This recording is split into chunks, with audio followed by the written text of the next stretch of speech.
अभी कुछ ही दिन दोस्तों आप जानते हैं कि लोकसभा चुनाव के लिए बाकी है। लोकसभा चुनाव की तैयारियां जोरों शोर से चल रही हैं और तमाम तर पॉलिटिकल पार्टियां इसको लेकर जो तो कमर बस्ता नजर आ रही है। लेकिन वहीं अगर हम बात करें कांग्रेस पार्टी के साथ ऐसा कुछ होता हुआ नजर नहीं आ रहा है। सीधी तौर पर मैं आपको बता दूं कि कांग्रेस यहाँ पर सिर्फ जो है तो इलेक्ट्रॉनिक वोटिंग मशीन को लेकर चिंतित दिखाई दे रही है और लगातार जो है तो उसके कई एक दिग्गज नेता इलेक्ट्रॉनिक वोटिंग मशीन को लेकर सवाल खड़े करते हुए नजर आ रहे हैं। दोस्तों अभी जानते हैं कि चंडीगढ़ चुनाव हुए। चंडीगढ़ चुनाव के दौरान जिस तरह से भारतीय जनता पार्टी के तरफ से बात की आम आदमी पार्टी की तरफ से माफ कीजिएगा बात की जा रही है कि धांधली हुई है। इस तरह की धांधली इलेक्ट्रॉनिक वोटिंग मशीन को लेकर भी की जाती है। इस तरह का आरोप जो है तो मैं आपको बता दूं कि विपक्ष लगातार लगा रहा है। वहां पर अगर बात करें तो मैं आपको बता दूं कि आम आदमी पार्टी और कांग्रेस ने मिलकर चुनाव लड़ा था और जहां पर बहुमत उन्होंने हासिल कर लिया था।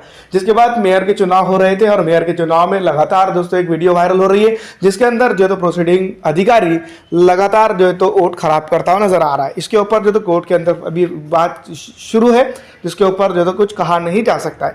दूसरी तरफ मैं आपको बता दूं जिस तरह से इलेक्ट्रॉनिक वोटिंग मशीन की बात की जा रही है तो सीधी तौर पर इलेक्ट्रॉनिक वोटिंग मशीन को हैक किया जा सकता है। इस तरह का इल्जाम दिग्विजय सिंह और कई कांग्रेस के नेतागण लगाए जा रहे हैं।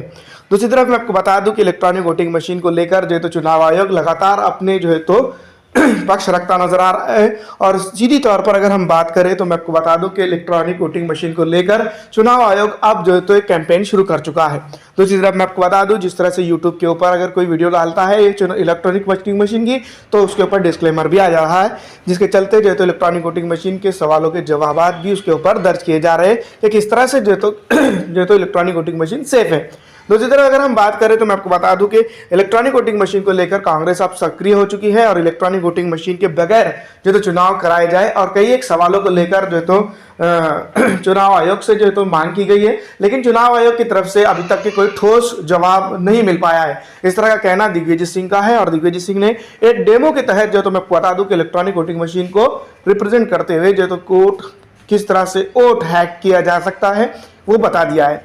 दूसरी तरफ मैं आपको बता दूं कि लोकसभा चुनाव आने में बस कुछ ही महीने बाकी है और कुछ थोड़ा सा वक्त बाकी है और जिसके चलते अब तैयारियों की अगर बात करें तो इलेक्ट्रॉनिक वोटिंग मशीन को लेकर लगातार तैयारियां मुकम्मल होती हुई नजर आ रही हैं। लेकिन जिस तरह से विपक्ष की डिमांड है कि इलेक्ट्रॉनिक वोटिंग मशीन से ना चुनाव कराते हुए बैलेट पेपर से चुनाव कराया जाए तो इसमें चुनाव आयोग गिरता चला जा रहा है और खामोश चुप्पी साधा हुआ नजर आता है। ऐसे में एक बार फिर कांग्रेस इलेक्ट्रॉनिक वोटिंग मशीन पर सवाल उठाए हैं। इससे पहले भी कई बार कांग्रेस के कई नेता और विपक्षी के बड़े पार्टियों के नेताओं ने भी जो तो इसके ऊपर सवाल उठाए। विधानसभा चुनाव में भी इलेक्ट्रॉनिक वोटिंग मशीन को लेकर बीजेपी पर निशाना साधा गया था। लेकिन अब दोस्तों मैं बता दूं कि कहीं ना कहीं चुनाव आयोग बीजेपी की तरह काम कर रहा है। इस तरह की जो इल्जाम लगाए जा रहे हैं काफी जो तो संगीन है। अब जब लोकसभा चुनाव आने में कुछ ही दिन बाकी है तो इस तरह के जो तो पत्र विचार या फिर दोस्तों आरोप प्रत्यारोप का सिलसिला चलता रहेगा। इस तरह की बात जो तो सत्य पक्ष जो तो लगातार कहता हुआ नजर आ रहा है। तो ऐसे में कांग्रेस नेता रणदीप सिंह सुरजेवाला ने इलेक्ट्रॉनिक वोटिंग मशीन की विश्वसनीयता को लेकर सवाल खड़े कर दिए हैं। अब मैं आपको बता दूं कि एक वक्त तक हम जिस तरह से दिग्विजय सिंह की बात कर रहे थे, आम आदमी पार्टी के नेताओं की बात कर रहे थे, दूसरी तरफ मैं आपको बता दूं कि कई एक अलग अलग नेताओं की बात कर रहे थे। जिस तरह से बिहार के विधानसभा चुनाव हुए थे उस वक्त भी जो है तो आरजेडी की तरफ से कई एक नेताओं ने जो है तो इल्ज़ाम लगाए थे कि 20 से करीब 20 से जायद जो है तो सीटों को जो है तो भारतीय जनता पार्टी को दे दिया गया था जिसके इलेक्ट्रॉनिक वोटिंग मशीन के चलते। तो ये सवाल जो तो मैं आपको बता दूं कि लगातार उठता हुआ चला जा रहा है कि क्या वाकई में इलेक्ट्रॉनिक वोटिंग मशीन सेफ है या भी नहीं। दोस्तों मैं बता दूं इसको लेकर जो है तो चुनाव आयोग सीधी तौर पर विपक्षी पार्टियों को वक्त नहीं दे पा रहा है। इस तरह का इल्ज़ाम जो है तो विपक्षी पार्टियों का है। दूसरी तरफ अगर हम बात करें तो विपक्ष जिसको हम कह सकते हैं पूरी तरह से लगातार जो तो इलेक्ट्रॉनिक वोटिंग मशीन को लेकर डेमो पेश कर रहा है। अरविंद केजरीवाल ने दिल्ली की विधानसभा में एक वक्त में जो तो इलेक्ट्रॉनिक वोटिंग मशीन को पेश किया था और उस पर जो तो कड़े सवाल खड़े किए थे। इस तरह की कई एक चीज़ें जो तो निकल के सामने ज़रूर आ रही हैं। लेकिन जिस तरह से मैं आपको बता दूं कि इलेक्ट्रॉनिक वोटिंग मशीन को लेकर जो तो जिस तरह से बातें की जा रही हैं ये अपने आप में एक बहुत बड़ी बात है कि यहाँ पर जो तो भारतीय डेमोक्रेसी के ऊपर जो तो लोगों को विश्वास है। लेकिन इलेक्ट्रॉनिक वोटिंग मशीन से चुनाव करवाना इतना ही डेंजर नज़र आ रहा है जितना मैं आपको बता दूं कि हिंदुस्तानी डेमोक्रेसी को डैमेज करने के बराबर।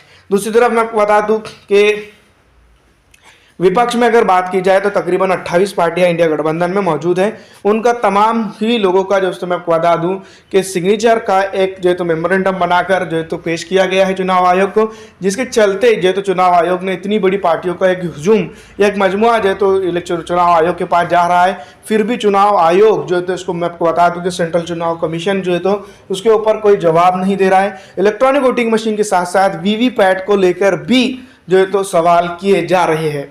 जैसा कि आपको बता दूं कि कुछ ही दिनों पहले दिग्विजय सिंह ने जो है तो वीवीपैट को लेकर भी जो है तो किस तरह से डेमो दिया था, और उसके डेमो के दौरान जो तो कई जो है तो गोदी मीडिया के चैनल वहां पर पहुंचे थे और उन्होंने दोस्तों मैं आपको बता दूं कि इलेक्ट्रॉनिक वोटिंग मशीन की कवरिंग भी की थी, लेकिन जिस तरह से करनी चाहिए थी उस तरह से रिजल्ट अब तक आता हुआ नज़र नहीं आ रहा है। दोस्तों जैसा कि आप जानती हैं कि लोकसभा चुनाव जो है तो एक भारतीय डेमोक्रेसी के लिए सबसे बड़ा त्यौहार के तौर पर मनाया जाता है, और अगर वही त्यौहार किसी तरह से हाईजैक कर लिया जा रहा है तो इसमें ये बात साफ जाहिर होती है कि कहीं ना कहीं हमारा अपना जो तो प्रॉब्लम खड़ा हो सकता है आने वाले दिनों के अंदर।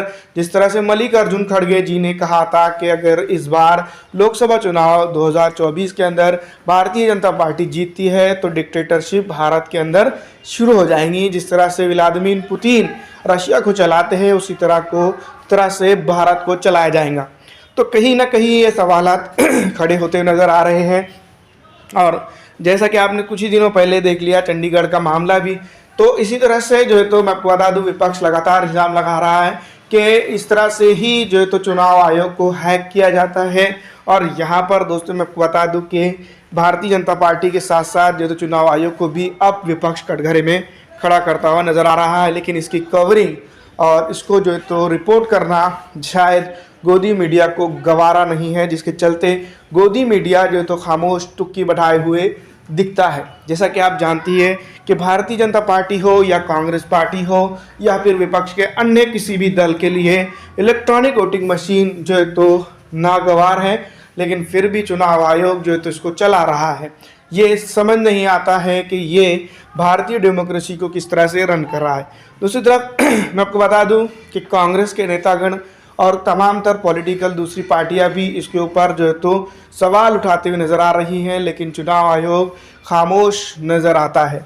अगर इसी तरह के हालात रहते हैं तो भारतीय डेमोक्रेसी का क्या होगा, और किस तरह से दोस्तों मैं आपको बता दूं कि इलेक्ट्रॉनिक वोटिंग मशीन को लेकर जो एक तरह से असमंजस क्रिएट हो चुकी है और चुनाव आयोग इसको सेफ करार दे रहा है, इसके बाद क्या भारतीय डेमोक्रेसी सेफ हाथों में है या नहीं, हमें कमेंट करके ज़रूर बताइएगा। लेकिन फ़िलहाल दोस्तों मैं आपको बता दूं कि चुनाव आयोग ने अभी भी इसके ऊपर सीरियस संज्ञान लेना चाहिए और इलेक्ट्रॉनिक वोटिंग मशीन को भारत के अंदर बंद कर देना चाहिए। आपको क्या लगता है, कमेंट करके बताइए।